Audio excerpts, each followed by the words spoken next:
Hello, my little wormlings, and welcome to the Comfort Corner. Today's story is going to be The Three Little Pigs, told by Flora Annie Steele. Once upon a time, there was an old mother pig who had 3 little pigs and not enough food to feed them. So when they were old enough, she sent them out to the world to seek their own fortunes. The first little pig was very lazy.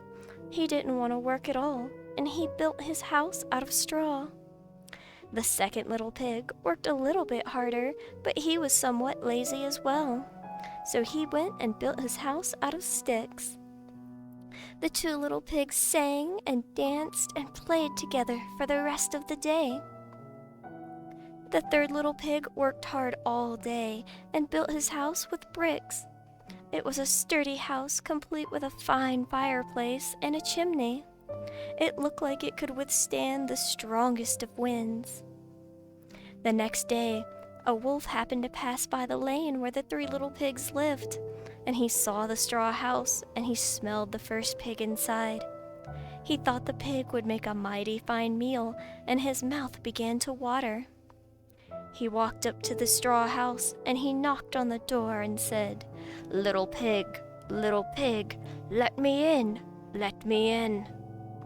But the little pig saw the wolf's big paws through the keyhole, so he answered back, no, not by the hairs on my chinny chin chin."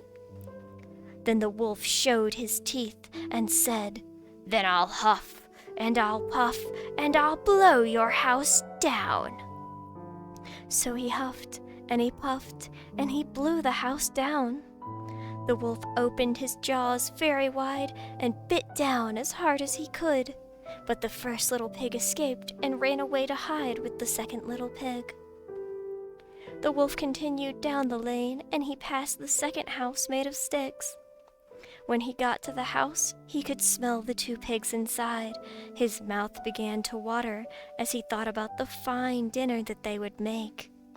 So he walked up to the house made of sticks. He knocked on the door, and he said, little pigs, let me in, let me in."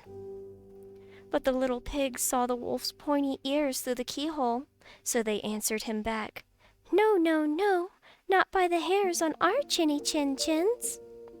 So the wolf showed his teeth, and he said, "Then I'll huff, and I'll puff, and I'll blow your house down." So he huffed, and he puffed, and he blew this house down as well.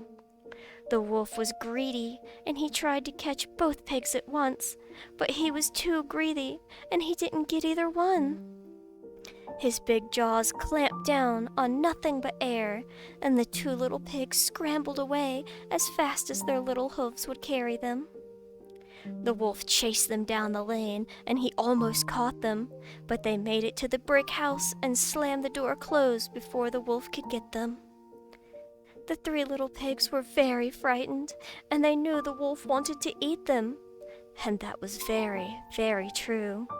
The wolf hadn't eaten all day, and he had worked up a large appetite chasing the pigs around, and now he could smell all 3 pigs inside the brick house, and he knew that those 3 pigs would make a lovely feast. So the wolf walked up to the brick house. He knocked on the door, and he said, little pigs, let me in, let me in."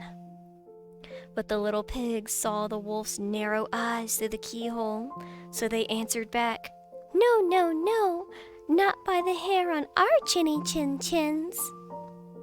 So the wolf showed his teeth, and he said to them, "Then I'll huff, and I'll puff, and I'll blow your house down." Well, he huffed and he puffed. He puffed and he huffed. He huffed and he puffed, but he could not blow this house down. At last, he was so out of breath that he couldn't huff and he couldn't puff any more. He stopped to rest, and he thought a bit. This was just too much. The wolf danced about in a rage, and he swore he would come down the chimney and eat up the little pigs for his supper. But while he was climbing up onto the roof, the third little pig made a blazing fire and put on a big pot of water to boil. Then, just as the wolf was coming down the chimney, the third little piggy pulled off the lid to the pot, and plop! The wolf fell into the scalding water. So the little piggy put the cover on again, boiled up the wolf, and the three little piggies ate him for supper instead.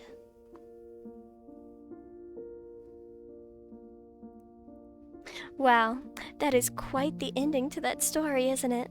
It's a little dark, but it's also a little inspiring. It shows that hard work and determination to finish what you're working on, even if it's not fun, can really pay off in the end.